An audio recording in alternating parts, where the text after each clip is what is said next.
बिस्मिल्लाहिर्रहमानिर्रहीम। अस्सलामु अलैकुम स्टूडेंट्स, उम्मीद है आप खैरियत से होंगे। आज का हमारा टॉपिक है मॉलिक्यूलर ऑर्बिटल थ्योरी।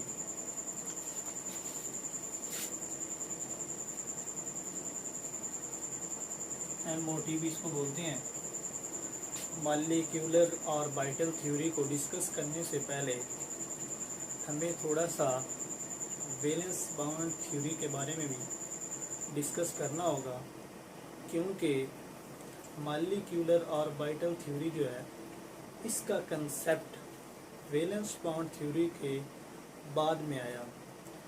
क्यों आया? किसी भी थ्योरी का कंसेप्ट बाद में क्यों आता है? इसका मतलब है उस थ्योरी में कुछ ना कुछ डिफेक्ट्स होते हैं। इस वजह से नेक्स्ट वाली जो थ्योरी होती है वो पेश की जाती है। अब देखते हैं वैलेंस बाउंड थ्योरी में ऐसे क्या डिफेक्ट्स थे जिसकी वजह से मॉलिक्यूलर ऑर्बिटल थ्योरी को प्रपोज किया गया, पेश किया गया। सबसे पहले देखते हैं valence bound theory, VBT। Valence bound theory की अगर बात करें तो इसमें वैलेंस बाउंड थ्योरी जो थी ये किसी भी एटम का मैग्नेटिक करैक्टर नहीं बताती थी। अगर बताती भी थी या डिस्कस करती भी थी तो ये सही एग्जैक्ट नहीं करती थी। एग्जैक्ट से मुराद ये है, सपोज करें अगर हमारे पास ऑक्सीजन का मॉलिक्यूल है तो वैलेंस बाउंड थ्योरी के तहत ऑक्सीजन का जो मॉलिक्यूल था वो डायामैग्नेटिक था, करैक्टर शो कर रहा था। डायामैग्नेटिक करैक्टर और पैरामैग्नेटिक करैक्टर का मतलब क्या है? डायामैग्नेटिक उसको कहते हैं जब इसको मैग्नेटिक फील्ड के अंदर रखा जाए या मैग्नेटिक फील्ड के सामने रखा जाए तो ये रिपेल हो जाए। डायामैग्नेटिक का मतलब है ऑक्सीजन का मॉलिक्यूल जब मैग्नेटिक फील्ड के सामने जब रखा गया तो इसने क्या किया? इसने रिपल्शन शो की। ये VBT के तहत ये डायामैग्नेटिक की डेफिनेशन है। इसने मैग्नेटिक फील्ड के अंदर रिपल्शन शो नहीं की, लेकिन डायामैग्नेटिक की डेफिनेशन के मुताबिक इसको रिपल्शन करनी चाहिए थी। लेकिन एक्सपेरिमेंटल वेरिफिकेशन के बाद पता चला ऑक्सीजन का जो मॉलिक्यूल है वो डायामैग्नेटिक नहीं है बल्कि पैरामैग्नेटिक है। इसका मतलब है वैलेंस बाउंड थ्योरी ने ऑक्सीजन का मैग्नेटिक करैक्टर जो है वो बिल्कुल करेक्ट नहीं बताया। दूसरे नंबर पे अगर बात करें तो वैलेंस बाउंड थ्योरी को रिजेक्ट मॉलिक्यूलर ऑर्बिटल थ्योरी ने इस वजह से भी किया कि इसने स्टेबिलिटी को डिस्कस नहीं किया। अगर स्टेबिलिटी को डिस्कस किया भी है तो थोड़ा बहुत किया है। मसलन इसने कहा कि जब ऑक्सीजन और ऑक्सीजन के दरमियान बॉन्डिंग होती है, मॉलिक्यूल बनता है तो ये स्टेबल हो जाता है। हाइड्रोजन और हाइड्रोजन के दरमियान जब म्यूचुअल शेयरिंग होती है तो इसके दरमियान कोवेलेंट बॉन्ड बन जाता है, स्टेबल हो जाता है। लेकिन इसने ये नहीं बताया कि ऑक्सीजन का मॉलिक्यूल ज़्यादा स्टेबल है या ऑक्सीजन का आयोनिक फॉर्म में ये ज़्यादा स्टेबल है या इस फॉर्म में ये ज़्यादा स्टेबल है। तो इसने कंपैरिजन स्टेबिलिटी की बात नहीं की।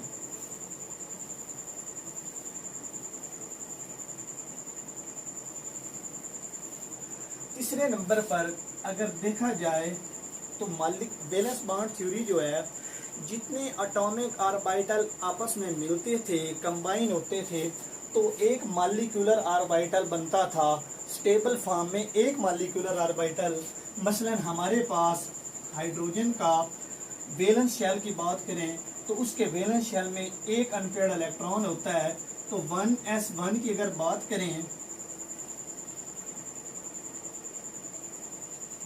दूसरा हाइड्रोजन का एटम इसमें अपोजिट स्पिन के साथ इनके दरमियान जब बॉन्डिंग होगी तो इसने कहा, वैलेंस बॉन्ड थ्योरी ने, कि एक ही मॉलिक्यूल बनता है इसकी ओवरलैपिंग से।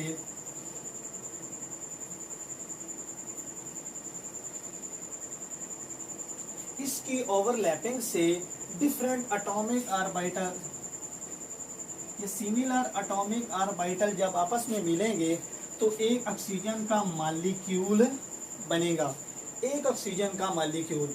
लेकिन मॉलिक्यूलर ऑर्बिटल थ्योरी जो है उसकी कुछ और ही एक्सप्लेनेशन है।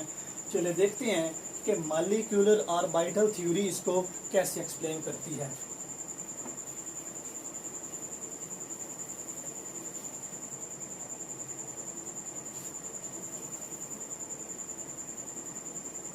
पॉइंट नंबर 1, हम मॉलिक्यूलर ऑर्बिटल थ्योरी की फर्दर इलेक्ट्रॉनिक कन्फिगरेशन करेंगे और उस इलेक्ट्रॉनिक कन्फिगरेशन से हमें पता चलेगा कि कौन सा एटम जो है, सॉरी मॉलिक्यूल जो है वो डायमैग्नेटिक है, कौन सा पैरामैग्नेटिक है।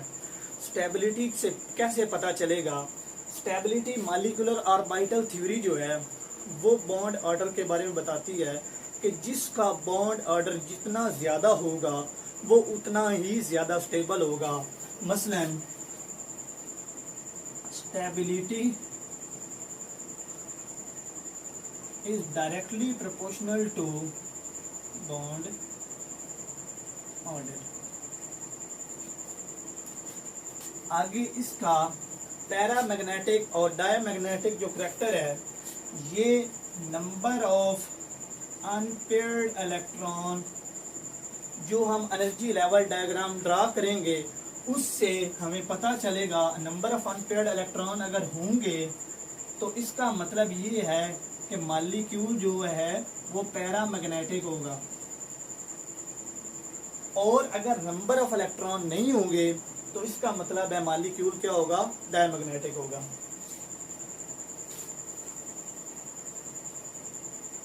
स्टूडेंट्स को बहुत ज्यादा प्रॉब्लम फेस करने को मिलती है कि मॉलिक्यूलर ऑर्बिटल थ्योरी जो है उसकी इलेक्ट्रॉनिक कॉन्फ़िगरेशन कैसे होगी। सबसे ज़्यादा जो परेशानी का मसला होता है या जो परेशानी सामने आती है वो स्टूडेंट्स को एनर्जी लेवल डायग्राम ड्रा करने में प्रॉब्लम पेश आती है। अब गौर से देखें, थोड़ी सी समझ बूझ रख कर इसको समझेंगे।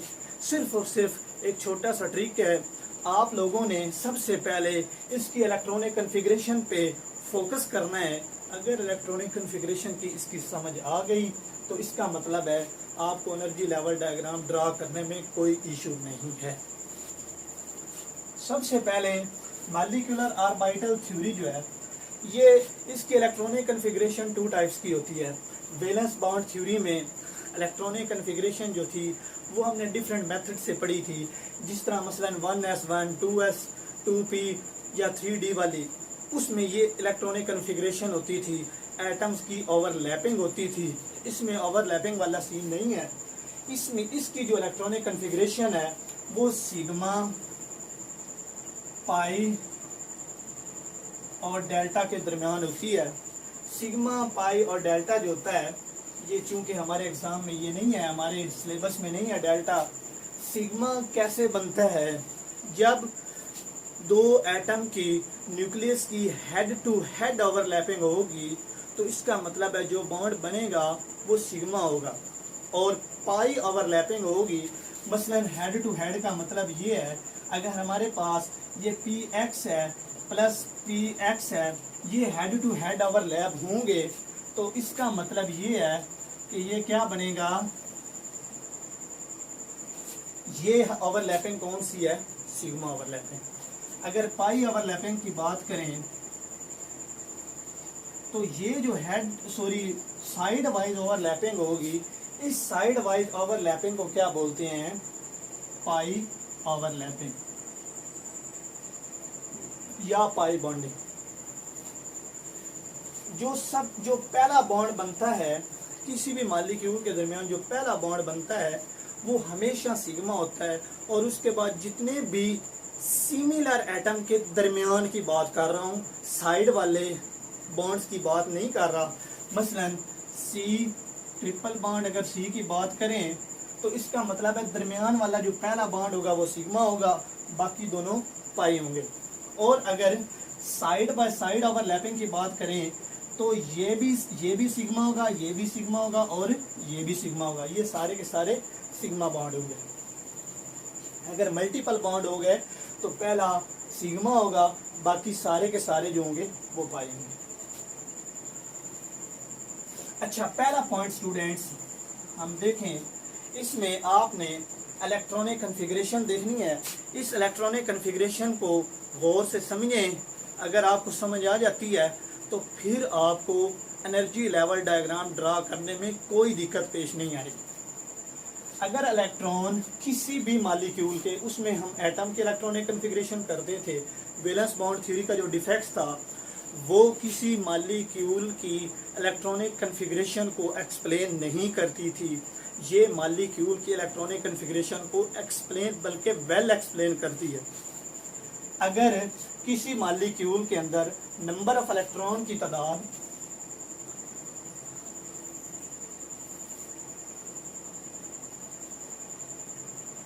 इज लेस देन 14,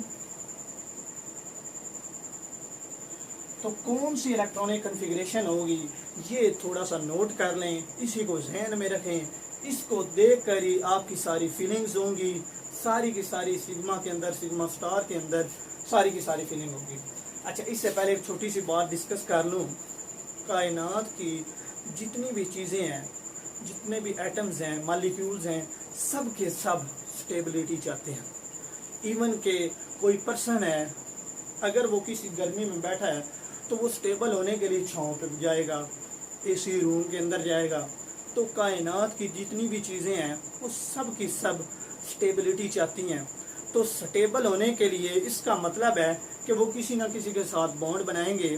जब बॉन्ड बनाते हैं तो इसका मतलब है उनकी एनर्जी कम हो जाती है। बहुत ज़्यादा कोई भूखा इंसान है जिसको भूख लगी हुई है, तो इसका मतलब है, कहते हैं ना कि उस बंदे का पारा बहुत ज़्यादा हाई है, आसमान पे चढ़ा हुआ है, उस बंदे को बहुत ज़्यादा गुस्सा आया हुआ है। जब वो खाना खा लेता है तो वो स्टेबल हो जाता है, उसकी बॉन्डिंग हो जाती है, स्टेबिलिटी हो गई। इसका मतलब है उसकी एनर्जी लेस हो गई। और अगर जब वो उस कंडीशन में है कि उसे बहुत ज़्यादा भूख लगी हुई है, कोई भाई आके उसे छेड़ देता है या तंग कर देता है, तो इसका मतलब है वो ज़्यादा हाइपर है, तो उसकी एनर्जी ज़्यादा है, उसकी किसी के साथ बनती नहीं है, उसकी बॉन्डिंग नहीं है। जब वो गुस्से में होगा तो उसकी किसी के साथ बनेगी नहीं, तो इसका मतलब है बॉन्ड भी नहीं बनेगा। Number of electron is less than 14, किसी भी मॉलिक्यूल के इलेक्ट्रॉन अगर 14 से कम है तो फिर बॉन्डिंग कौन सी होगी, ये आपने गौर से देखना है। Sigma 1s, sigma star 1s, इसको नोट फरमा लें। Sigma 2s, sigma star 2s, ठीक हो गया। इसके बाद students pi 2px equal to pi 2py, sigma 2pg, इससे आगे आ जाएं। Pi star 2px equal to pi star 2py, sigma star 2pg। इस इलेक्ट्रॉनिक कन्फिग्रेशन को देख लें। अगर किसी भी मॉलिक्यूल का 14 से कम इलेक्ट्रॉन है तो इसको फिल करेंगे। इसको फिल करने के बाद हमारे पास एनर्जी लेवल डायग्राम भी ड्रा हो जाएगी। इसको फिल करने के बाद हमारे पास बॉन्ड ऑर्डर भी बड़ा आसानी के साथ आ जाएगा, और इसको फिल करने के बाद हमारे पास उसका मैग्नेटिक करैक्टर जो है वो भी सामने आ जाएगा। अब हम देखते हैं, कोई हमारे पास मॉलिक्यूल है, अगर C2 की बात करें, C2 की अगर बात करें या O2 की अगर बात करें, तो इसकी O2 के मॉलिक्यूल के अंदर एटॉमिक नंबर ऑक्सीजन का 8, 2 ऑक्सीजन के एटम हैं, जब आपस उसमें कंबाइन हुए हैं तो इसका मतलब है इसका एटॉमिक नंबर जो है वो टोटल कितना है 16 है। अब 16 के इलेक्ट्रॉनिक कन्फिग्रेशन करते हैं आपके सामने। एस के अंदर मैक्सिमम इलेक्ट्रॉन जो है वो 2 आ सकते हैं, इसके अंदर भी 2 इलेक्ट्रॉन, इसके अंदर भी 2 इलेक्ट्रॉन, इसके अंदर भी 2 इलेक्ट्रॉन। अब students P X, P Y, P G, ये तीनों के तीनों इनके जो ये जो ऑर्बिटल हैं इन सारों की एनर्जी सेम होती है। आप वो प्रिंसिपल के तहत इनको फिल तो ऐसे होना चाहिए कि energy in the increasing order, energy जो है इलेक्ट्रॉन की फिलिंग इंक्रीजिंग ऑर्डर में होगी। जिसकी एनर्जी कम होगी उसमें पहले इलेक्ट्रॉन फिल होगा, जिसकी उससे ज़्यादा होगी उसमें फिर इलेक्ट्रॉन फिल होगा। तो इसका मतलब ये है कि इसमें सबसे पहले एक ये इलेक्ट्रॉन आएगा, फिर ये दूसरा इलेक्ट्रॉन आएगा। टोटल काउंट कर लें कितने हो गए, 2 2 4 2 6 2 8 9 10। अब ये इलेक्ट्रॉन यहाँ पे फिल होगा और ये इलेक्ट्रॉन यहाँ पे फिल हो गया। कितने हो गए, 2 2 4 2 6 2 8 10 12। तो इसमें चले गए 14, और 14 के बाद स्टूडेंट्स इसमें देखें इसकी भी एनर्जी इक्वल है दोनों की, एक इसमें आएगा और एक इसमें आएगा। तो कितने हो गए टोटल, 2 4 6 8 10 12 14 और 15 और 16। अब यहाँ से बच्चे देख लें कि इसके अंदर pi star 2px equal to pi star 2py के अंदर अनपेयर्ड इलेक्ट्रॉन है। अनपेयर्ड इलेक्ट्रॉन का मतलब है इसका यहाँ से हमारे पास क्या इवेल्युएट हो गया, इसका मैग्नेटिक करैक्टर।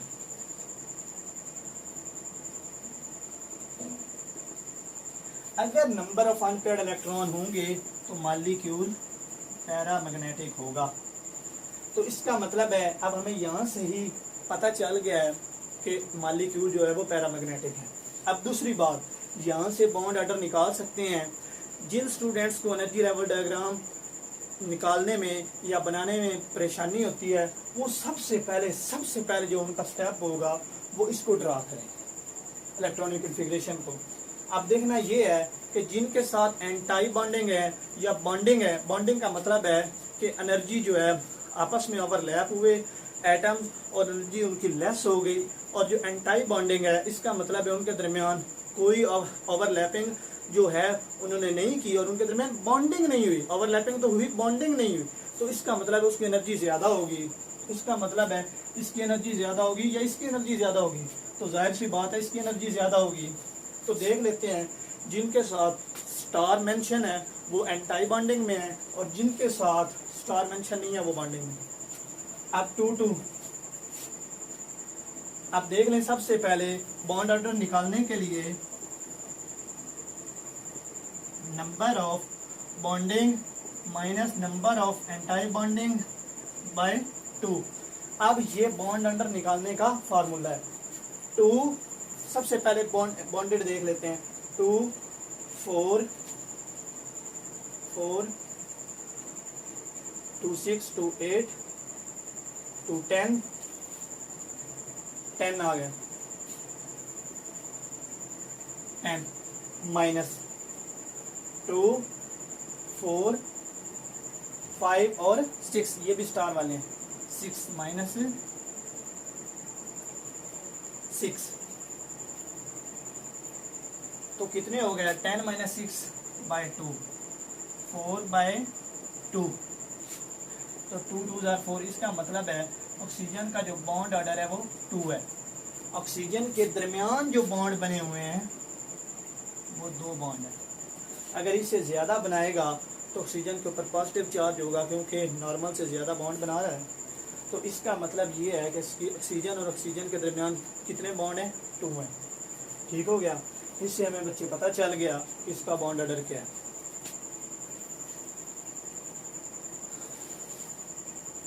अब इसमें हम एनर्जी लेवल डायग्राम ड्रा करके देखते हैं कि कैसे एनर्जी लेवल डायग्राम जो होती है वो ड्रा होती है। इसको थोड़ा छोटा करके लिखते हैं ताकि इसको ही देख के sigma 1s sigma star 1s sigma 2s sigma star 2s pi two P X equal to pi two P Y into sigma two P G pi star two P X into pi star two P Y sigma star two P G. अब filling जो है 2 electron 2 2 2 1 1 2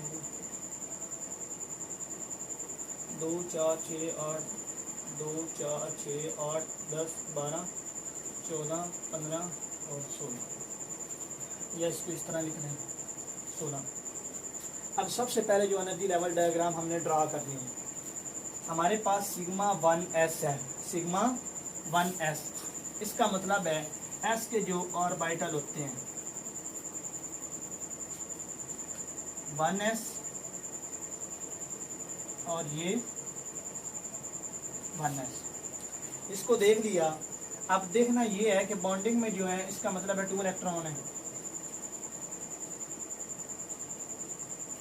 bonding में कितने electron है? 2 electron. Anti bonding में 2 electron.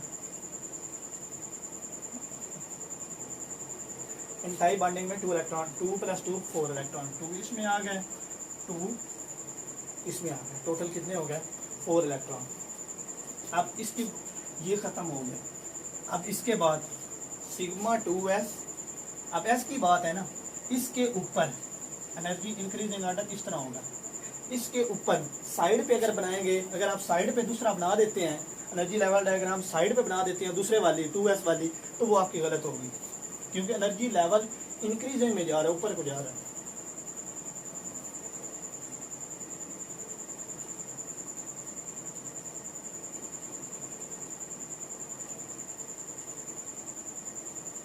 अब sigma 2s में 2 electron, इसको क्या बोलेंगे? Sigma 1s, sigma star 1s, sigma 2s, sigma star 2s। इसमें भी 2 इलेक्ट्रॉन, इसमें भी 2 इलेक्ट्रॉन, ये 2 इलेक्ट्रॉन। ठीक हो गया स्टूडेंट्स, यहाँ तक समझ आ रही है? अच्छा, इसके बाद है पाई 2px equal to pi 2py। इसका मतलब है पी के कितने सब शेल होते हैं? 3। एक पी के 3 इधर बना लिए,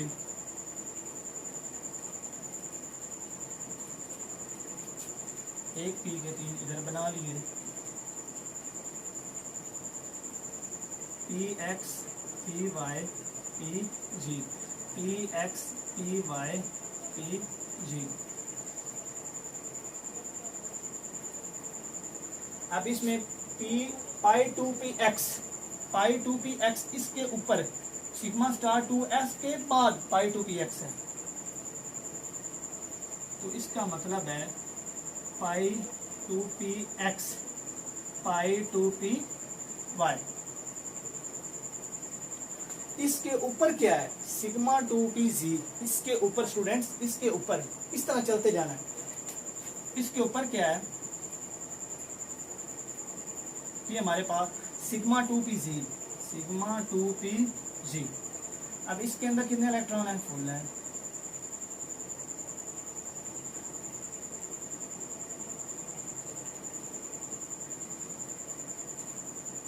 सिग्मा 2pz। ठीक हो गया। अब इसके ऊपर क्या है? पाई स्टार 2px। इसको थोड़ा सा पाई स्टार 2px पाई स्टार 2py, पाई स्टार 2px पाई स्टार 2py। तो इसका मतलब ये है कि इसके अंदर एक अनपेयर्ड इलेक्ट्रॉन है। इसको इसके साथ मिला। अब इसके बाद क्या है? Sigma star 2pz, sigma star 2pz, जो कि वेकेंट है, खाली है। अब स्टूडेंट्स ये देखें, इधर से भी हम इसका बॉन्ड ऑर्डर निकाल सकते हैं। कैसे? इसको फिल कर लें। कितने हैं? 2 2 4। सिग्मा 2pz में भी, सॉरी ये 2 2 2 4 2 6 2 8 2 3 4 5 6 7 और 8। ठीक हो गया।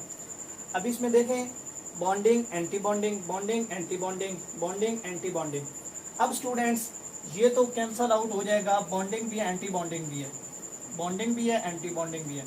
यहाँ तक तो हमारा सारा क्लियर हो गया कि ये मतलब लिखने की ज़रूरत ही नहीं, वैसे डायग्राम ड्रा करने की।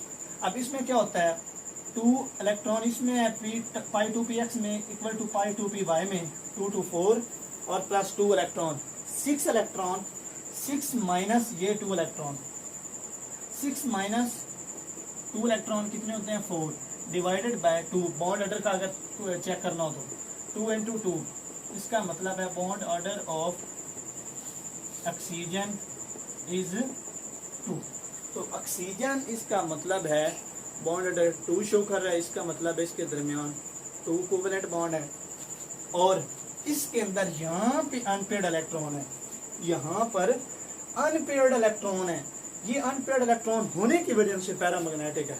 स्टूडेंट्स जब भी आपने एनर्जी लेवल डायग्राम को ड्रा करना है केमिस्ट्री के अंदर, first year chemistry unit number 6 chemical bonding का जब भी टॉपिक है, अगर 14 से लेस इलेक्ट्रॉनिक कन्फिग्रेशन होगी तो इसको आप नोट फरमा लें, इसको पहले लिखना है। और यहाँ से आप बॉन्ड ऑर्डर भी निकाल सकते हैं, मैग्नेटिक करैक्टर भी निकाल सकते हैं।